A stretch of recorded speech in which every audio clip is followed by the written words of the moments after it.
Hello everybody, Andrew Hutchings here, still not a licensed physician and never giving medical advice outside of Domino's. And this video is about how to reduce the cardiovascular risks of anabolic steroids. So, 1 is your cholesterol, and 2 is the actual blood vessels themselves. So for number 1, cholesterol, you want to make sure your estrogen is high. Estrogen keeps your good cholesterol up. Good cholesterol is very important for housekeeping of your cholesterol and many other things.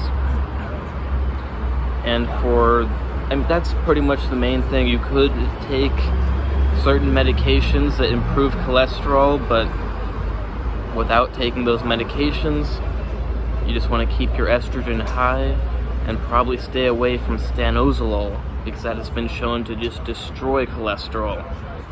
Typically, oral steroids are going to destroy cholesterol more because they have more time in the liver.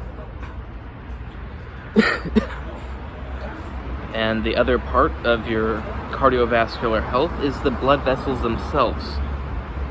How to keep those healthy and not being damaged and not forming scar tissue. The way for that is by keeping your blood pressure lower. So while estrogen is very good for your cholesterol, it's bad for your blood pressure. So you want to be keeping track of your blood pressure, making sure you don't have too much tension in your body causing blood vessels to constrict.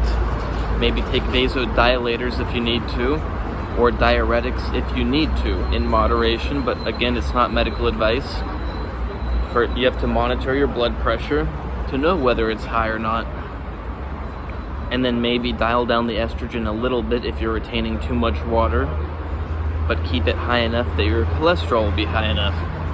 How high is that? I can't say. You can only learn from experimentation.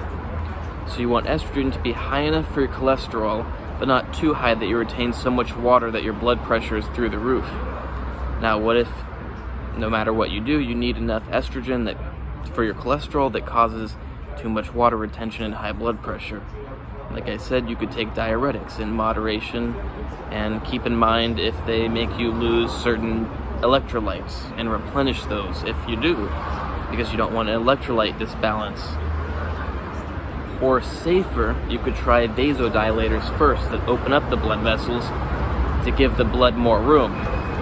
And the reason this stuff is so important is because when there's too much pressure inside the blood vessels, they get damaged.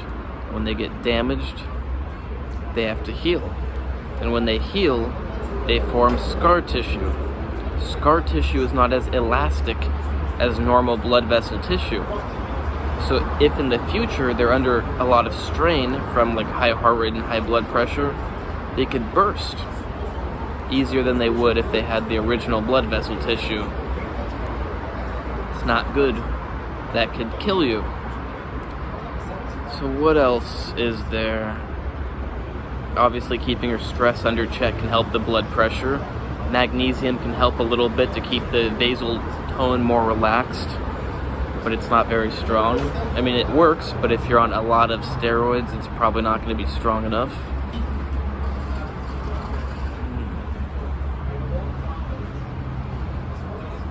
You could take other medications that keep your heart rate down. Those medications are typically addictive and have other negative side effects, so probably you don't want to mess with them. And I know there are medications that aren't so addictive that lower blood pressure, but I don't think those are very good medications either, and they still have lots of side effects. But probably there are some that are low on the side effect profile that you could find that would help your blood pressure.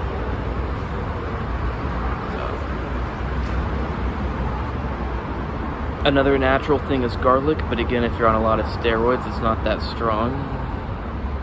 That's pretty much it. So make sure estrogen is high enough for your cholesterol, but not so high that you retain so much water and have high blood pressure and damage your blood vessels. And if it has to be that high, make sure that you keep your blood pressure down. Hope you like this video. Check out my other videos. And check out how weird Domino's is spelled in Russian.